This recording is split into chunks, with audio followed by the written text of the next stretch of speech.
You know what? Oh, let me first say hi, y'all. Sometimes I forget to just say hi. And I'm going to do like everybody else does. They say for you to like it, subscribe, comment, and just do all that kind of stuff. But try to watch this to the end because when you watch my videos to the end, even if you have to come back to them, it's good for me. It's good for you too because it will help me do what I'm doing here in Africa, and that's encouraging young people to be entrepreneurs, and that costs a little bit of money. And I'm not asking you for money. All you have to do is just watch the movie till the end, watch the video till the end. I won't make it long, I'll make it short. But I'm gonna tell you something, ladies, get your chair because this young man is kicking it. His name is Ibrahim Traore, and he's the president of Burkina Faso. Now, I don't know if you've heard about it. You hear about all these coups going on here in Africa, but you don't hear the meat of it.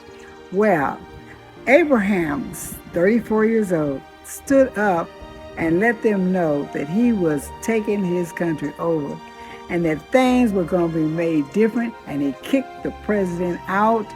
Yeah, a coup. Yeah, democracy. You know what I mean?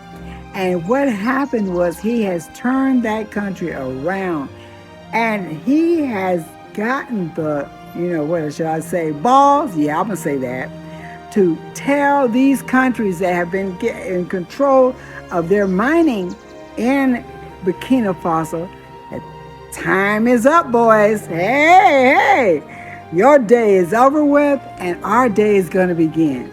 Instead of having 80% of the people impoverished and 20% of them with a little bit of something, we're going to take it all. Yeah. So he's a brave somebody. So what I'm going to tell you to do is pray for Brother Abraham Traore of Burkina Faso, because the big boys don't like to play. They like to have their way. And honey, but they're buckled down and he's ready. He's not only good looking, but he is also very, very, very intelligent and very brave.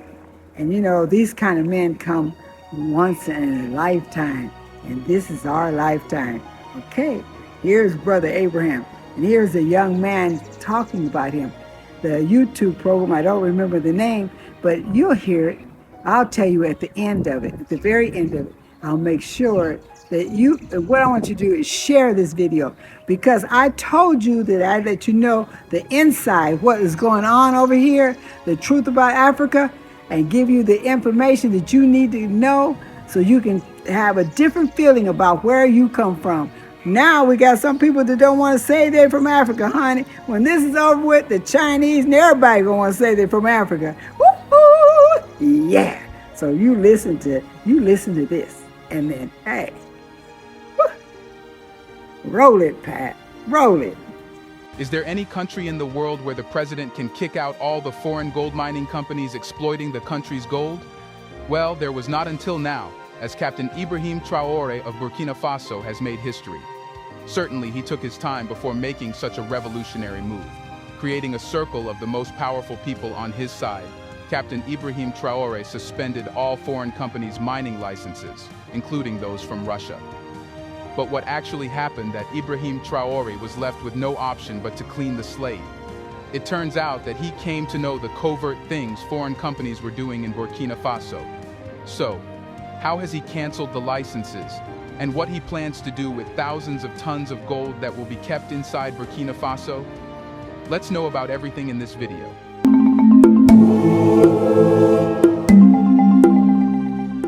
After taking power, Captain Ibrahim Traore could not fathom that Burkina Faso, despite possessing significant gold reserves, persisted as one of the world's poorest nations.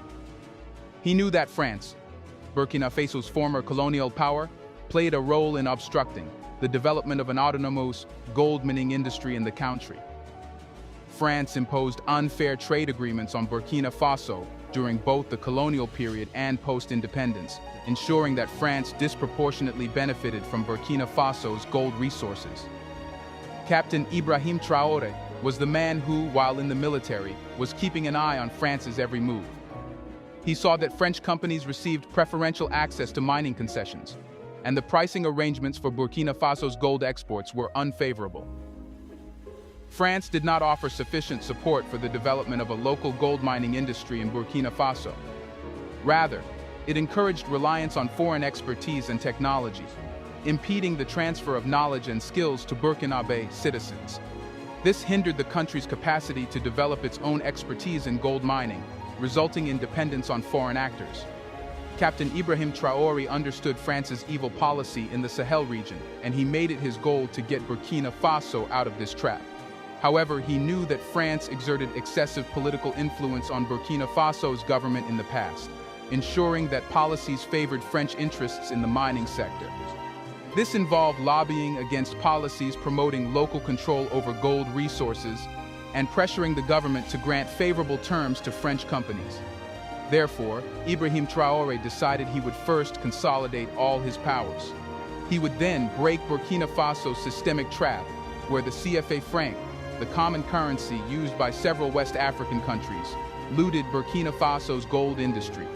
The fixed exchange rate of the CFA franc to the euro is seen as artificially high, diminishing Burkina Faso's exports' global competitiveness.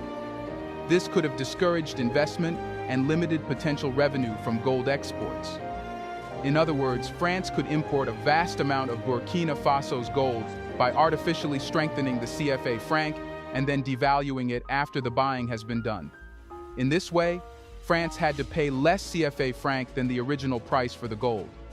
It became clear that France's involvement in Burkina Faso's gold mining industry primarily aimed to exploit the country's resources for its own benefit, with little regard for Burkina Faso's development. Now, as it has been over a year since Captain Ibrahim Traoré took power, he decided to manifest his plans. In a bold and far-reaching move that resonated across Africa and beyond, Burkina Faso's leader, Captain Ibrahim Traoré, declared the expulsion of all foreign mining companies operating within the nation. This powerful action, aimed at regaining control of Burkina Faso's abundant gold resources, directly affected industry titans like Nordgold, Endeavour Mining, Semafo, Fortuna Silver Mines, B2 Gold, Hummingbird Resources, sending shockwaves through Western corporations accustomed to exploiting the continent's wealth. Traoré's decision went beyond a mere show of defiance against France, with whom Burkina Faso shares a complex history. It was a strategic maneuver intended to ensure that the nation's gold wealth serves its people, rather than benefiting foreign corporations. This sentiment aligns with the frustrations of many African leaders, witnessing the exploitation of their natural resources by Western companies, resulting in poverty and desperation. However, Traoré didn't stop at the expulsions. He implemented significant reforms to mining regulations, increasing royalty rates during periods of elevated gold prices.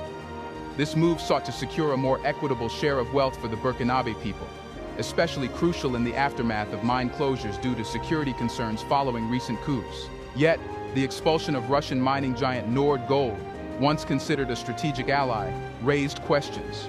Rumors of favoritism towards other foreign players surfaced, but the government vehemently denied these allegations, asserting that Nordgold's permit was granted based on merit, not political connections. Adding complexity to the situation were rumors of Burkina Faso engaging mercenaries from Russia's Wagner Group. While the government denied using mining profits to pay these mercenaries, the lack of transparency fueled speculation and international scrutiny.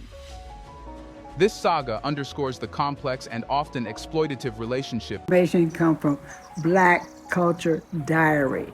It's on YouTube. That channel's on YouTube. You need to subscribe to that because they had good information about Africa on that station. Did you hear that? That young man says that we don't want any aid.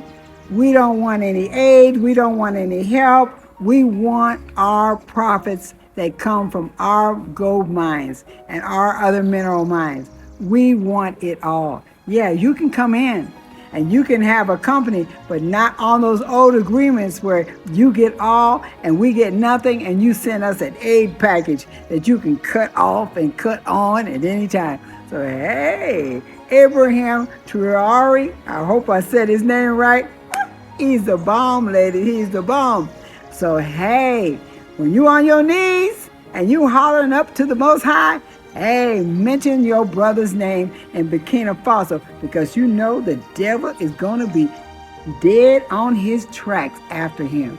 So raise him up, folks. Just raise him up and stay tuned, because that's just the little beginning of what this young man is doing, along with Niger and Mali and several of the other countries that are saying, no longer, no longer will you rob us. No longer will you mistreat us. No longer will you ignore us. You're going to pay attention to these black folks here in Africa. Okay, talk to you later.